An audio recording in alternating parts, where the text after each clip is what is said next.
India में दान करना, ज़रूरतमंदों की मदद करना और सोसाइटी के वेलफेयर के लिए डोनेट करना, ये परंपरा सदियों से चली आ रही है। भगवान कृष्ण ने भी गीता में बोला है, जो दूसरों को बांटे बिना बहुलता का आनंद लेता है वो वास्तव में चोर है। आज भी इंडिया में बहुत लोगों के अंदर ये वैल्यूज बाकी हैं जो हमारी सोसाइटी के लिए बहुत कुछ कर रहे हैं। तो चलिए आपको बताते हैं जमशेदजी टाटा के बारे में, जिन्हें इस सेंचुरी के टॉप फिलैंथ्रोपिस्ट का टाइटल मिला है।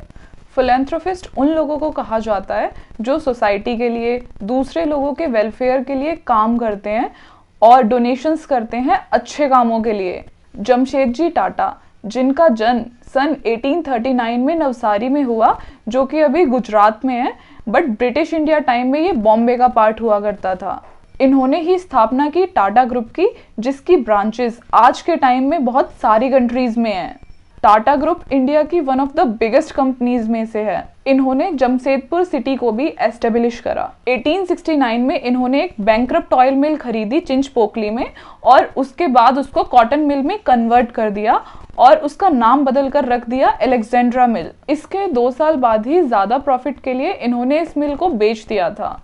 1864 में इन्होंने एक और central India spinning, weaving and manufacturing company बनाई नागपुर में। 1877 में इन्होंने रुई का एक और नया कारखाना लगाया, जिसका नाम इन्होंने रखा एक्सप्रेस मिल। इतना ही नहीं, इनको फादर ऑफ इंडियन इंडस्ट्री भी कहा जाता है। इनकी लाइफ के 4 गोल्स थे: आयरन एंड स्टील कंपनी लगाना, वर्ल्ड क्लास लर्निंग इंस्टीट्यूट बनाना, हाइड्रो इलेक्ट्रिक पावर प्लांट लगाना और चौथा था होटल ताज। ये होटल 3 दिसंबर 1903 में बनकर तैयार हो गया था, जिसको बनाने में उस समय लगभग 11 मिलियन लगे थे। ये उस समय का इंडिया का इकलौता ऐसा होटल था जहां पर इलेक्ट्रिसिटी थी। इस होटल के निर्माण के पीछे एक इंसिडेंट बताया जाता है। 90s में ही जमशेदजी बम्बई के सबसे महंगे होटल वॉटसन्स में गए थे, जहां पर उन्हें अंदर नहीं जाने दिया था कास्ट डिस्क्रिमिनेशन की वजह से। तभी उन्होंने ताज होटल बनाने का सोचा, जो कि आज भी अपनी शान बनाए हुए है। रिसेंटली हरन एंड एडलगर फाउंडेशन ने एक रिपोर्ट रिलीज करी, जिसमें उन्होंने बताए 2021 एडलगर हरन फिलैंथ्रोपिस्ट ऑफ द सेंचुरी। ये रिपोर्ट रैंक बताती है वर्ल्ड के सबसे ज्यादा जेनरस इंडिविजुअल्स के बारे में पिछले 100 साल में। इस रिपोर्ट में जो रैंकिंग्स हैं वो कैलकुलेट होती हैं टोटल फिलैंथ्रोपिक वैल्यू के बेसिस पर, जैसे उनकी संपत्ति, गिफ्ट्स और डोनेशंस जो कि उन्होंने किसी अच्छे काम में लगाए, उनकी वैल्यूज कैलकुलेट की जाती हैं आज के टाइम के हिसाब से। इस रिपोर्ट में वर्ल्ड के टॉप फिलैंथ्रोपिस्ट्स के बारे में सारी जानकारी दी होती है, कैसे बिजनेसेस ने, फाउंडर्स ने कंट्रीब्यूट करा हमारी सोसाइटी के लिए, लोगों की भलाई के लिए।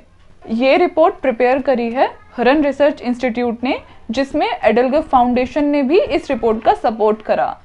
इस लिस्ट में वर्ल्ड के टॉप 50 जेनरस इंडिविजुअल्स के बारे में बताया। एडलगर फाउंडेशन एक ग्रैंड मेकिंग ऑर्गेनाइजेशन है जो कि हेल्प करती है फिलैंथ्रोपी बढ़ाने में इंडिया में, जिसमें ये फंड्स प्रोवाइड करते हैं और सपोर्ट करते हैं एनजीओस को जो कि काम करते हैं वुमेन एम्पावरमेंट के लिए, चिल्ड्रंस के लिए और वल्नरेबल कम्युनिटीज के लिए। पिछले 13 सालों में एडलगर ने 150 से ज्यादा ऑर्गेनाइजेशंस को सपोर्ट करा। आपको जानकर बड़ी खुशी होगी, हमारे ही देश के एक पायनियर इंडस्ट्रियलिस्ट जमशेदजी टाटा, जिनको हम फादर ऑफ इंडियन इंडस्ट्रियलिस्ट से भी जानते हैं, टॉप्स द लिस्ट। इन्होंने 102 बिलियन डॉलर्स यानी कि 7.5 लाख करोड़ रुपए दान करे पिछले 100 सालों में।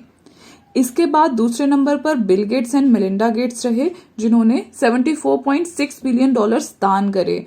उसके बाद वॉरेन बफेट ने 37.4 बिलियन डॉलर्स दान करे एंड उसके बाद जॉर्ज सोरोस ने 34.8 बिलियन डॉलर्स डोनेट करे और जॉन डी रॉकफेलर ने 26.8 बिलियन डॉलर्स डोनेट करे। ये पहली लिस्ट थी अभी तक की सेंचुरी की। इस रिपोर्ट के अकॉर्डिंग फिलैंथ्रोपिस्ट ने पिछले 100 सालों में टोटल 832 बिलियन डॉलर्स दान करे, जिसमें से 503 बिलियन डॉलर्स आए फाउंडेशंस में से और 329 बिलियन डॉलर्स आए डायरेक्ट डोनेशन से। इस रिपोर्ट के अकॉर्डिंग यूएस से टोटल 39 फिलैंथ्रोपिस्ट, यूके से 5, चाइना से 3, इंडिया से 2 और स्विट्जरलैंड एंड पोर्चुगल से एक एक फिलॉन्थ्रोपिस्ट है। और इस 50 फिलॉन्थ्रोपिस्ट की लिस्ट में से 37 मर चुके हैं और 13 जिंदा हैं। इस लिस्ट में 12वें नंबर पर हैं विप्रो के आजिम प्रेमजी, जिन्होंने 1.5 लाख करोड़ रुपए दान करे। ये विप्रो की कमाई का 67% फाउंडेशन में दान कर देते हैं। हरन एंड एडिलगर फाउंडेशन ने 2020 में इंडियन फिलॉन्थ्रोपिस्ट की भी एक लिस्ट जारी करी थी, जिस रिपोर्ट के अकॉर्डिंग आजिम प्रेमजी टॉप पर थे। इन्होंने फाइनेंशियल ईयर 2020 में 7,904 करोड़ रुपए दान करे थे, मतलब एक दिन के लगभग 22 करोड़। रूपर्ट हुगवर्थ, chairperson of Hurun research institute, उन्होंने अपने एक इंटरव्यू में बोला कि ये बहुत आश्चर्य की बात है कि जेफ बेजोस और एलन मस्क का नाम इस लिस्ट में नहीं है। पिछले 100 सालों के फिलॉन्थ्रोपिस्ट का जीवन हमें मॉडर्न फिलॉन्थ्रफी के बारे में बताता है। दुनिया के सबसे पहले बिलियनरीज रॉकफेलर से लेकर Bill Gates and Warren Buffett तक हम देखते हैं कि कैसे उन्होंने पहले पैसे इकट्ठे करे और फिर सोसाइटी के अच्छे कामों में बांट दिए। पर आज के बिलियनरीज इतना दान नहीं कर रहे। वो पैसे तो बहुत तेजी से इकट्ठा कर रहे हैं, बट उसे वापस दुनिया की भलाई में नहीं लगा रहे। इस लिस्ट का ऑब्जेक्टिव यही है कि दुनिया को पता चल सके उन दानवीर लोगों के बारे में जिन्होंने हमारी सोसाइटी की भलाई के लिए कितना करा, और इंस्पायर कर सके और लोगों को भी। आई होप आपको आज की वीडियो अच्छी लगी होगी। हमें अपने व्यूज कमेंट सेक्शन में जरूर बताएं। And please like, share and subscribe to our channel. And for regular updates, you can also connect with us on our Instagram.